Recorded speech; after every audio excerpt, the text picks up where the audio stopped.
दिन ये सोचता है धनवान घना सुखी होगा। अब धनवान पैसे वाले को सुख कभी भी नहीं हो सकता, ये सत्कर मान लेना। भट्ठी के पास बैठकर ठंड की तलाश करे आदमी, स्वप्न में भी नहीं हो सकता। ये माया तो आग है इस जीव को फूकने वाली। ये तो परमात्मा के ज्ञान से समझ में आओगी आपके कुछ दिनों में। और जैसे ये दास परमात्मा का विधान आपको बताएगा, इस विधि से आप रहोगे तो यही आग आपके लिए वरदान बनना शुरू हो जाएगी। तो एक तो आग में हाथ देवे जल गया, एक अग्नि से अपना काम लेवे, रोटी बनावे, सब्जी बनावे विधिवत। तो बगैर ज्ञान के आप जीव एक अनजान बच्चे की तरह उस आग में हाथ दिए बैठे हो और चिल्ला रहे हो। अब कैसे है ये माया आग? आप इन सेठों के निकट जाकर देखना, कभी इनकी हिस्ट्री सुनना। माया किसी के पास 2 करोड़ होगी तो 20 करोड़ का खर्चा उठाओगा कि मैं लोन ले लेगा और बड़ी फैक्ट्री बनाऊंगा, और उस फैक्ट्री में होगी हड़ताल। वो सारा ताम जाम खराब हो गया, बैठ गया माथे पादर के, हो गया सुख उस माया ने। वो आग बढ़ावेगी, बेचैनी खड़ी करेगी आपके लिए। तो धनवान ये सोचते हैं भाई पैसे पूसे में कोई सुख नहीं है,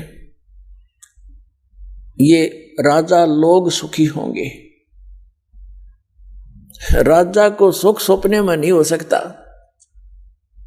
तो हमारी जीव संज्ञा की सोच है, जो हम एक दूसरे को देखते हैं यहां सुखी है, नमक की बोरी में और खंड का टेस्ट कोई ढूंढ रहा है।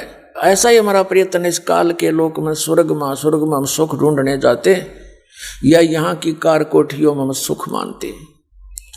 ये बगैर ज्ञान के अनजानपने में हम इसी विधान को अपनाए हुए हैं। इस तत्व ज्ञान से फिर आपकी यह दिशा बदल जाएगी, आपकी सोच बदलेगी, विचारों में परिवर्तन होगा, जिससे फिर आप सुखी होना शुरू हो जाओगे। अब राजा लोग दुखी होते हैं तो वो सोचते हैं भाई यहां तक हमने सुख की देखा नहीं। विचार करने की बात है, एक परिवार का मुखिया